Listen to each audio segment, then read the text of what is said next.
আমি পারবো ইতিবাচক দৃষ্টিভঙ্গি সফল জীবনের মূল চাবিকাঠি। আরও একবার আপনাকে স্বাগত ইন্সপায়ার উইথ রেহান মোটিভেশনে।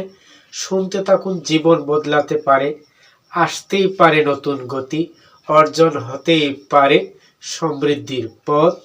মানুষের জীবনে সাফল্য অর্জনের পেছনে সবচেয়ে বড় যে শক্তিটা কাজ করে তা হলো ইতিবাচক দৃষ্টিভঙ্গি। আমি পারবো, আমি পারবো এই ছোট্ট বাক্যটির ভেতরে লুকিয়ে আছে অদম্য আত্মবিশ্বাস, সাহস ও এগিয়ে যাওয়ার প্রেরণা। ইতিহাসে যত সফল মানুষ আছেন তাদের জীবনের দিকে তাকালেই দেখা যায় এই ইতিবাচক মানসিকতাই তাদের সার্থক জীবনের পথে এগিয়ে নিয়েছে। সত্যি জীবন বদলে যাবে শুরু থেকে শেষ পর্যন্ত সাথে থেকে অনুধাবন করলে। ইতিবাচক দৃষ্টিভঙ্গি মানুষকে ভয় ও সন্দেহের বেড়াজাল থেকে মুক্ত করে।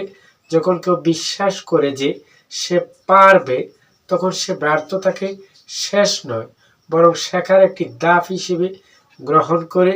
জীবনে বাধা আসবেই, কিন্তু আমি পারবো মনোভাব মানুষকে সেই বাধা অতিক্রম করার শক্তি যোগায়। নেতিবাচক চিন্তা মানুষকে থামিয়ে দেয়, আর ইতিবাচক চিন্তা মানুষকে চলতে শেখায়।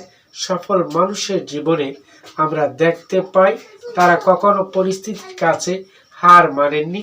Thomas Alva Edison, Abraham Lincoln কিংবা আমাদের দেশের বহু সংগ্রামী সফল মানুষ বারবার ব্যর্থ হয়েছেন, কিন্তু আত্মবিশ্বাস হারাননি।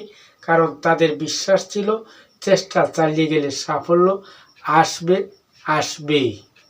বিশ্বাস করুন, জীবন বদলে দেওয়া কিছু কথা এখানে অনুধাবন করলেই পাবেন। ইতিবাচক দৃষ্টিভঙ্গি শুধু সাফল্য নয়, একটি সার্থক জীবন গড়তে সাহায্য করে। এমন মানুষ নিজের উপর সন্তুষ্ট থাকে, অন্যকে অনুপ্রাণিত করে এবং সমাজে ইতিবাচক পরিবর্তন আনে। তারা হতাশার অন্ধকারে ডুবে না থেকে আশার আলো জ্বালিয়ে রাখে। পরিশেষে বলাই যায়, সাফল্য কেবল প্রতিভা বা সুযোগের উপর নির্ভর করে না, এটি নির্ভর করে নিজের প্রতি বিশ্বাসের উপর। আমি পারবো এই বিশ্বাস যাদের আছে তারাই জীবনকে অর্থপূর্ণ, সফল ও সার্থক করে তুলতেই পারেন, জীবনে নতুন অধ্যায় নিয়ে আসতে পারেন। এই ছিল আজকের ছোট্ট বিষয়ের গুরুত্বপূর্ণ কথা। আবার দেখা হবে, কথা হবে নতুন কোনো বিষয়ে। সে পর্যন্ত ভালো থাকুন, চোখ রাখুন ইন্সপায়ার উইথ রেহান।